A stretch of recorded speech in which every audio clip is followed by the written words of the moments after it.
Give it a second for some people to get in here.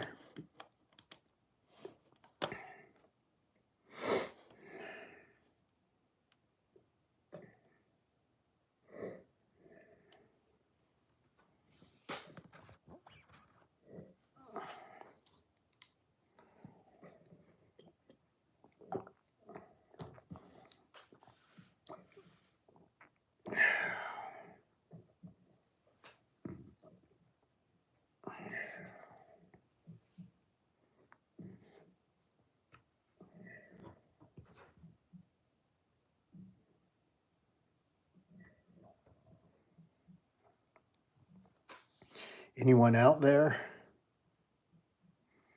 Anyone out there? My audio's good, so I'm going to get into it. Thought I'd do a live over here. It seems like it's been a while since I've done one.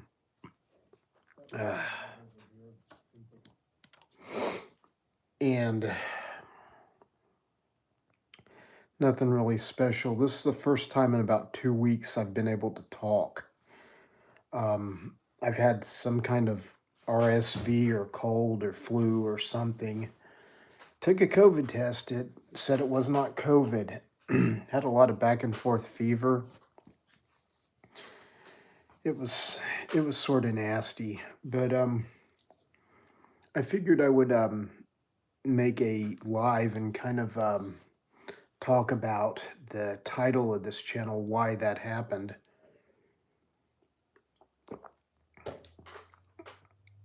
And if you're a long-term follower, you want to click off, no big deal.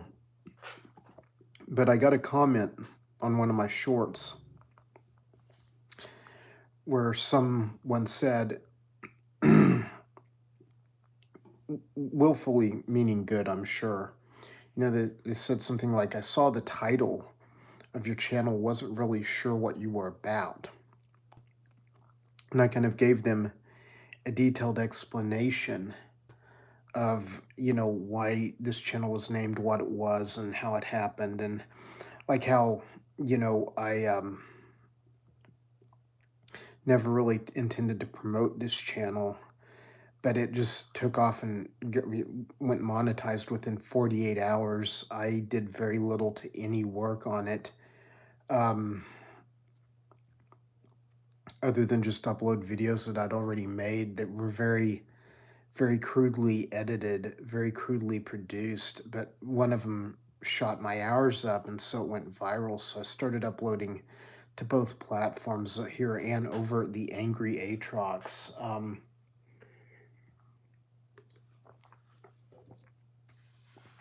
I tell you, about 13, 14 years ago, I started taking video cameras into rattlesnake roundups so I could document things I felt were wrong, some things I felt needed to change. And it was all a very, very sophomoric college student kind of effort. It was one of my first channels, RAR Oklahoma, or RAR OKLA, RARROKLA, and that footage is like started in 2009.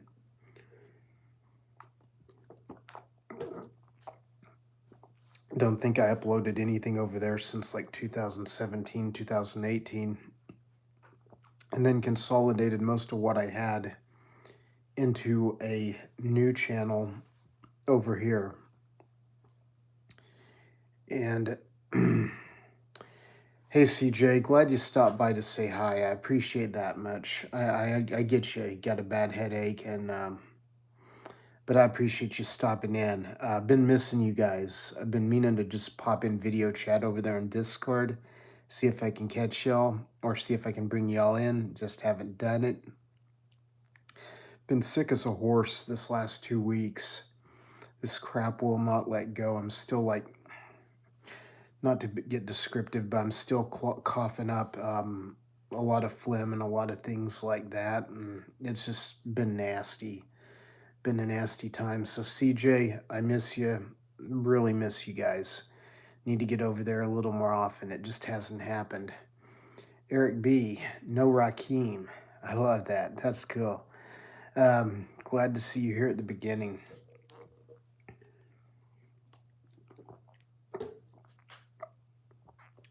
Thank you, CJ. I really appreciate you guys. Really love you guys. You especially. Definitely glad for you and Boats. You guys are just great. But anyway, um, I started speaking out like around 2007, 2008 about things that were occurring at rattlesnake roundups that I did not agree with. Felt too many snakes were being taken, too many females were being taken, things like that. Methods like burrow gassing, which is still 100% legal in Texas, things like that. And so I plopped together this channel over here just so I could have like a place where the video would be archived. I mean, I still back it up to servers and whatnot, but I wanted to have a place where if I needed to link a video to someone quick, I could.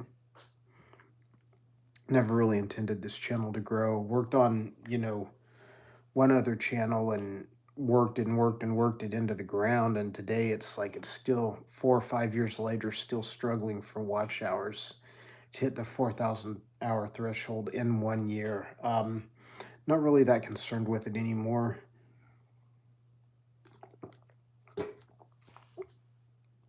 One of my old channels that ran from 2011 to 2013 and is still out there. Although I don't promote it, I don't have like access to all the email and stuff anymore.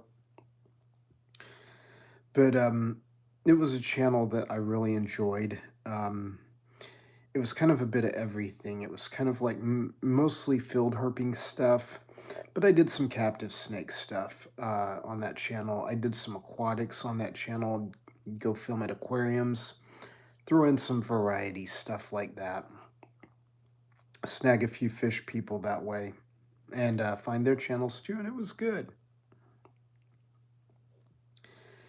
But anyway, I'm kind of like not giving up hope that like the angry Atrox will ever hit monetization levels. But when you put a lot of work into a YouTube channel, you kind of want the monetization option to be there, even though it's like very unlikely your channel will ever monetize.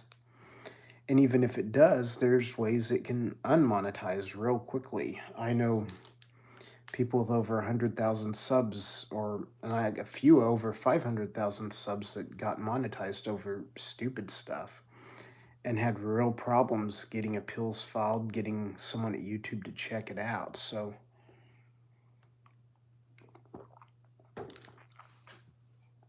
me kind of deciding it's just kind of almost a fickle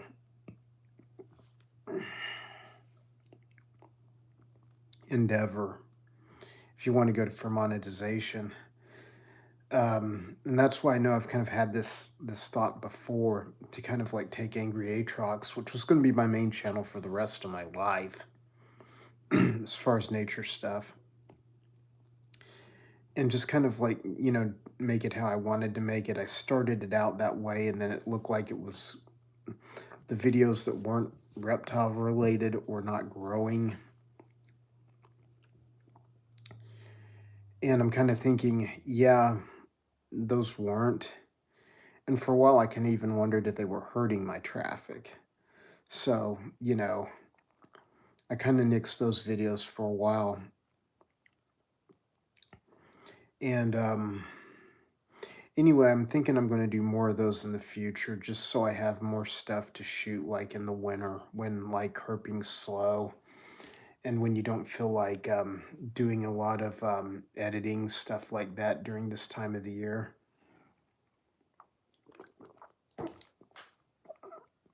Good morning, Live Freedom. Been catching your lives. Usually not live, usually after the fact, but still rolling them. Glad to see you here. But anyway, I got a comment from a lady. It's like, what are you doing? What are you doing with this channel? Blah blah blah. And it's kind of like, look, back 10, 15 years ago, I was really outspoken against these events that they have. I do feel they're environmentally destructive, ecologically destructive. I do feel that it's not a matter of being able to harvest an animal, but being able to over harvest an animal. And I kind of talked about it till I was blue in the face. Got recognition from different people involved with the issue or who were watching the issue around the world. And now I'm kind of like approaching it from more of a historical documentation side because the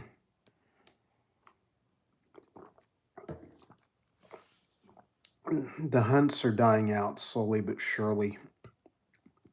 There's still a handful of them, probably always will be, but 1981 in Texas, there were 44 hunts. Today, there's like less than six, with only one being like of any significant consequence. So it's kind of like, why fight something that's already dying? Is what I'm thinking and taking at. But then I'm sitting there thinking I've got all these connections.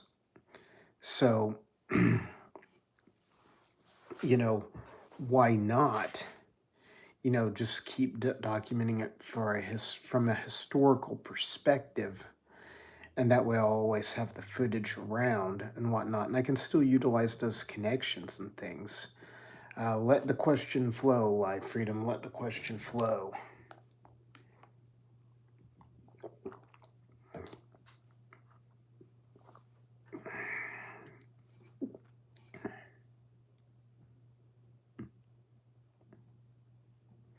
Is it okay to plug you in on Fetty or no? Just let me the DM.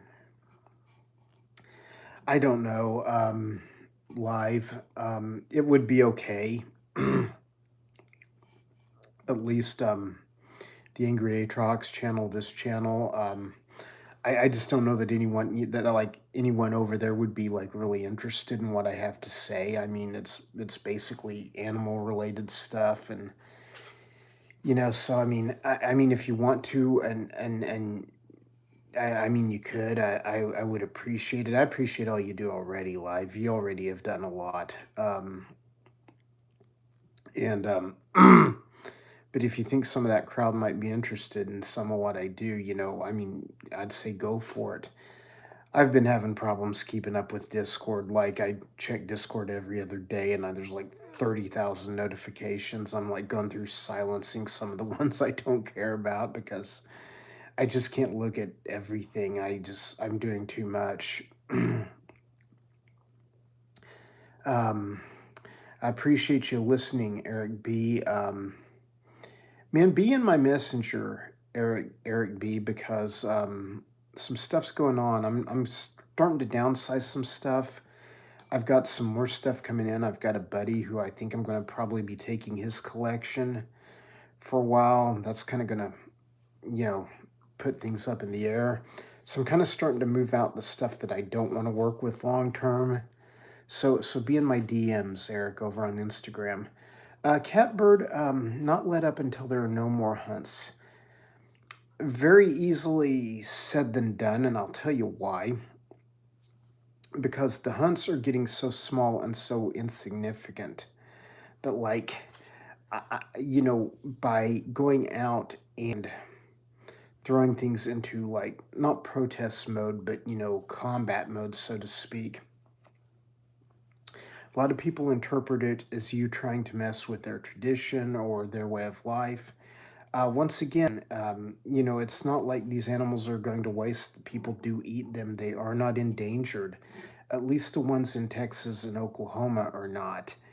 And so once again, I'm sitting there going that they're already dying. I mean, sure, I'll keep filming. Sure, I'll keep photographing. And if anything hinky goes on, I'll be around to address it. Sorry, I have to keep drinking because I've had a real bad infection of some kind.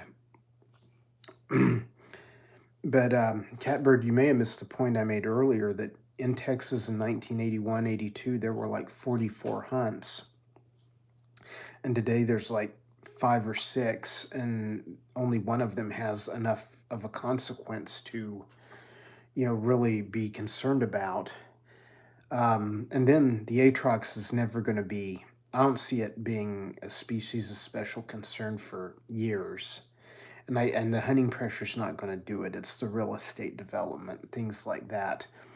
Ah, snowing outside. We may get some of that here later this week, live, but not nearly as much as what you guys are going to get up there. I've talked to my Pennsylvania peeps, and they're telling me it's going to hit. And we've had one or two minor dustings. Like it's literally been very, very marginal here. Oh, no, you're fine, Catbird. I appreciate it, but yeah, and that comment that you responded to was kind of what spurred this live. Was some people see that you have anything to do with this issue, and they automatically assume you support it. Um, please, I hope that one lady or person or whoever is listening, they don't take this as barbed or pointed at them, because I've dealt with this time and time again over the years. But they think if you show something and you put out, disclaimer that says, I do not support this, I do not encourage this, and I wish it would come to an end, people still go, oh, you support this, or oh, you're advertising for it. No, I'm just simply documenting it. And the fact that I could go through and unlist all the videos. However, if I would have done that, this channel never would have hit monetization.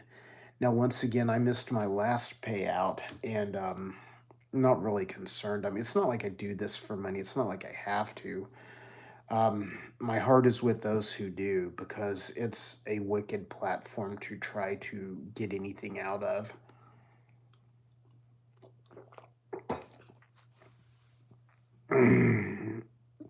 But a lot of it is just documentation for the sake of documentation. I have reason to keep eye on these things. I will keep an eye on them for the rest of my life until they end. I don't see them ending altogether. But Catbird, let me kind of give you an example of what I'm talking about. Oh, Mrs. Fetty has spiders now. You're talking tarantulas, because those are like the only spiders that would make good pet spiders. But Catbird, like the Waynoka, Oklahoma hunt, if you go to YouTube and put in Waynoka rattlesnake hunt, um, I was there last year or the year before last. They took in maybe 200 snakes, maybe 300, and that's being generous. They used to take in 4 to 5,000 snakes a hunt. Um, the animals are still fairly common in the areas that are hunted, from what I'm seeing. And what I'm noticing is a lot of people are getting out of it or not doing it, or people grow up there and then they move out of there. They move to the city to get a real job, and they don't engage in country living. And as more people move out of the country, it's kind of like, fewer people hunt snakes.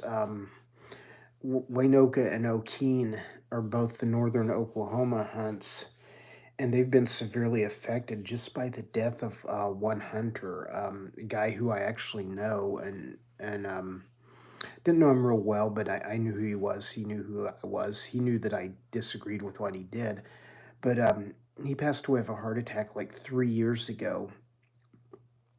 And that took like these two hunts from like 5 to 600 pounds average a year, which is fairly small, to 150 to 300 pounds a year.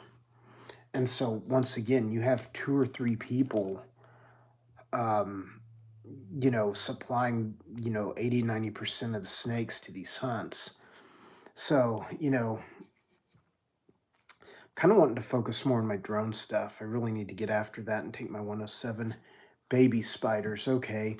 Well, I'm wondering if they're baby tarantulas, because, man, I don't know of anyone that's like breeding any kind of other baby spiders. Now, they may be, and I may not be aware of it live, but I will have to keep an eye out for some of those videos and drop some comments. But anyway, I just wanted to go on for a short amount of time. I didn't think I'd even last 20 minutes. because once again, I don't know if it's the flu, if it was RSV. Took a COVID test, tested negative for COVID. Um, but whatever I had, it's hung on, and it's hung on for a while. And so, neither here nor there. It's just kind of been what it's been, and I've just this is the first time I've been able to talk more than just a couple of sentences without voice starting to sound gravelly and stuff like that. But anyway, I appreciate everyone stopping by tonight. I just kind of thought I would throw some stuff out there, and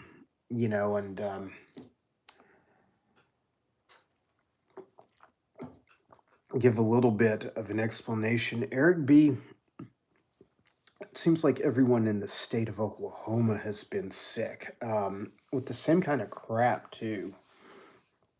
Um, hacking, coughing, fever back and forth.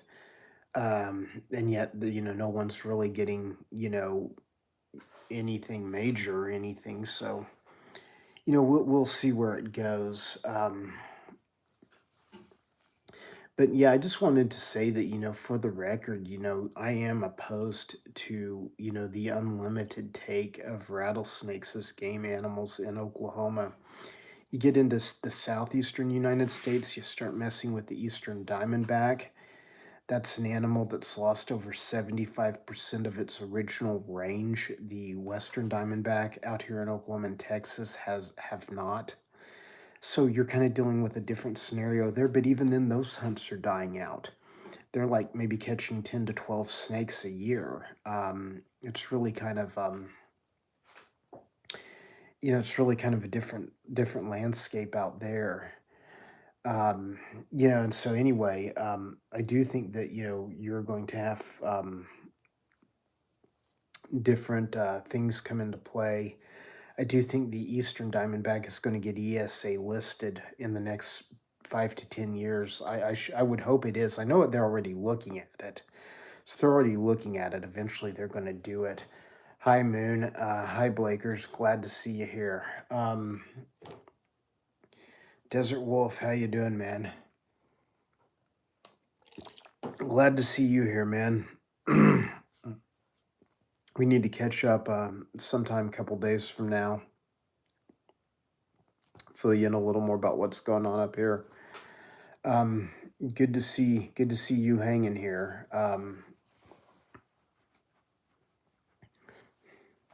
That's good, G. That works, man. And I like those last two videos. Wolfie, those last two. I like that Ruber and that Neo. You know that. Those are classics. But Wolf, isn't it past your bedtime? I love it. Sit here and open some fan mail. Hey, I don't disagree, Catbird. The thing of it is it's incredibly hard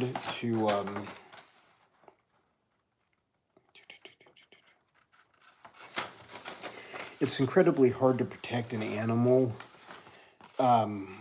when you get into things like private property ownership and things like that. And there have been some fatalities from eastern diamondbacks, sadly, of young children. And I kind of think that the parents of these young children are, if they see this later, they may be cursing my name. But I remember reading about one about 8 years ago where a guy let his like toddler daughter play in the yard, and he was like deep in South Georgia, which is just like prime habitat for him. And she got tagged by an eastern diamondback, and unfortunately, she did pass away. Really horrible situation all around.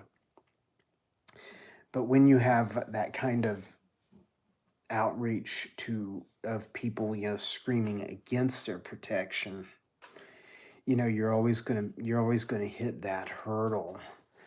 with something like that. And I know some people out east that are still working on things, and that's why I kind of don't really focus a lot of attention on the southeast. Definitely know some of the Pennsylvania hunters, but that's highly managed, highly managed by PA Boat and Fish. Definitely kind of more concerned about illegal poachers there than people who are just active hunters doing it by the book who get to take one male a year.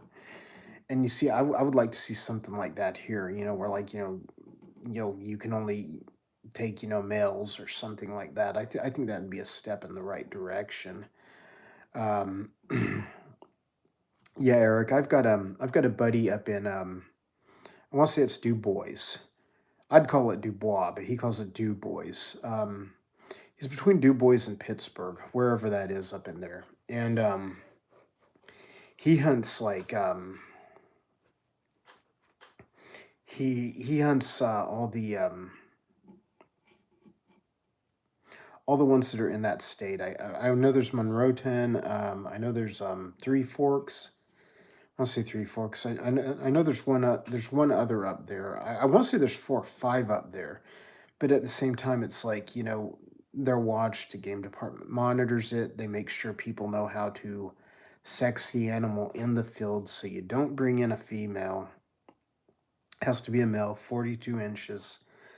I mean, if they would just do something similar to that, or cut down the bag limit size, or cut down the months in Oklahoma and Texas, I think we'd be ahead of the game. Once again, for the amount of game wardens that have, for the amount of snake hunters that exist, kind of makes it a little bit hard to enforce. But it's just kind of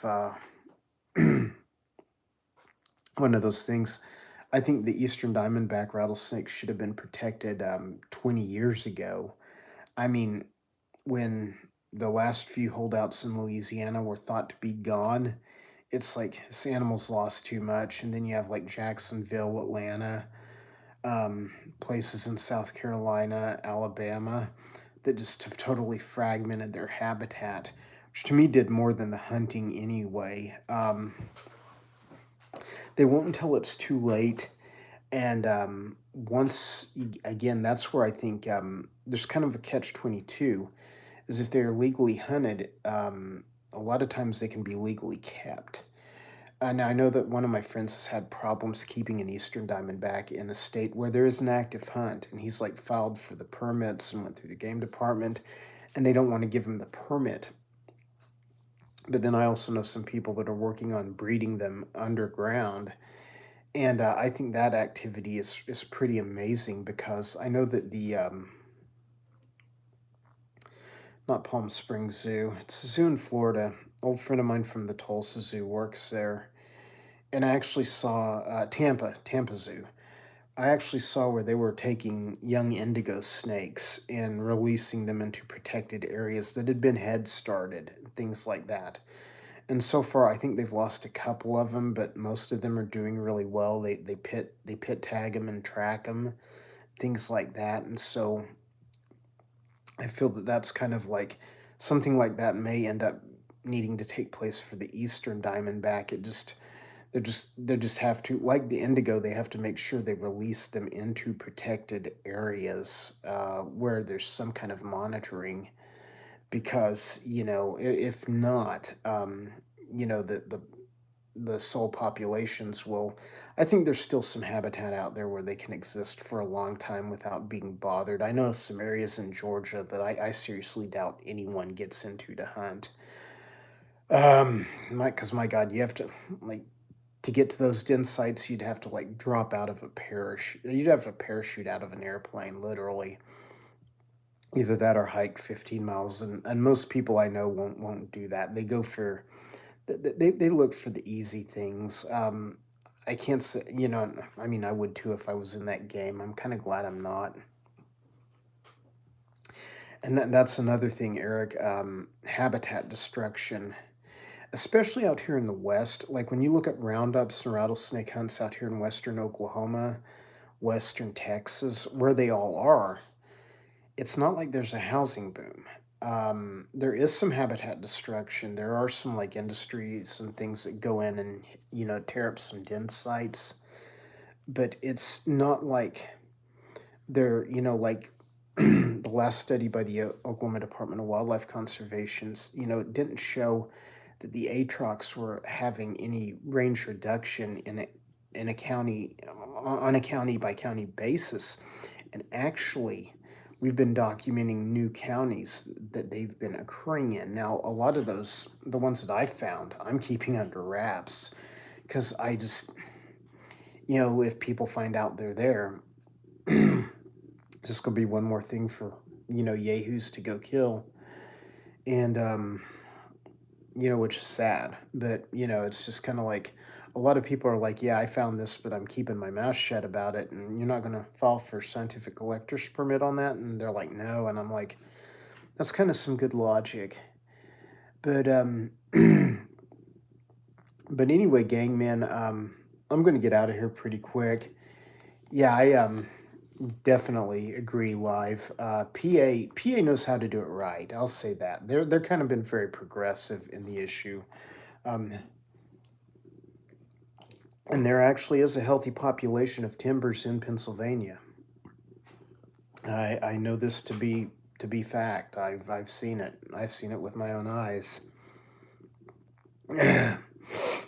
But gang, I'm going to get out of here pretty quick. I'm going to end this live. I just been a while since I'd done a live over here that I could remember, and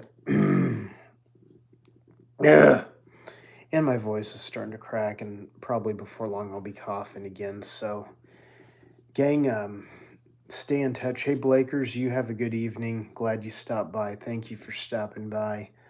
Wolf, hit me up, man. Snap me later, or snap me tomorrow, or something, or sometime this weekend. No rush. Eric B, man, hit me up on Instagram when later next week or something. No rush, but anyway, do be hitting me up. Life Freedom, man, do what you do, man. If you think it can go on Fetties, go for it. If not, no worries. I will have to keep an eye out for Mrs. Fetty's videos. Definitely some good stuff. Hey, Catbird, thank you. You too. I just not been able to sit down and talk for much longer than 5 minutes this last couple of weeks, and hopefully now I'm getting over it. Yet I kind of still feel like my throat's getting raspy, and I'm kind of out of my Gatorade. So, oh well, is what it is. But gang, thank you guys for checking it out tonight. Thank you, CJ, for stopping by. Love, love, love to see Miss CJ in the house live. Freedom, love to have you around. Eric B, love you. Catbird, love you, man. Moon over Miami, thank you for stopping by. Hey, Wolf, man, you always got a brother here, no matter what you go through, Wolf. You should know that by now. And oh God. But I appreciate everybody. Blakers Pythons. Still need to get over to your channel, dude, and check out some of your videos. So I want to say I went through it once and looked at some of them, and I thought, man, you got some stuff worth watching. I just need to get over there and watch it. But anyway, gang, I'm going to go ahead and call it. I appreciate any and every of you stopping by, and you guys be in touch. I'll be in touch, and you guys always got me on Instagram, Wagner County Snake Hunter. I am not going anywhere. Wagner County Snake Hunter on Instagram. Most of you guys already know where I'm at over there, and if anyone needs to find me over there, help them find me. Don't think that'd be a problem for most people, but anyway, gang, I appreciate y'all. I know it's a small crowd tonight, but I'd rather have a small and good crowd than have 50 people in here and none of them be people that give a flip about you or your work. So, thank you for doing what you do. Thank you for being a supporter. Hopefully, I'm a supporter of yours. And until next time, gang, I'll talk to you later.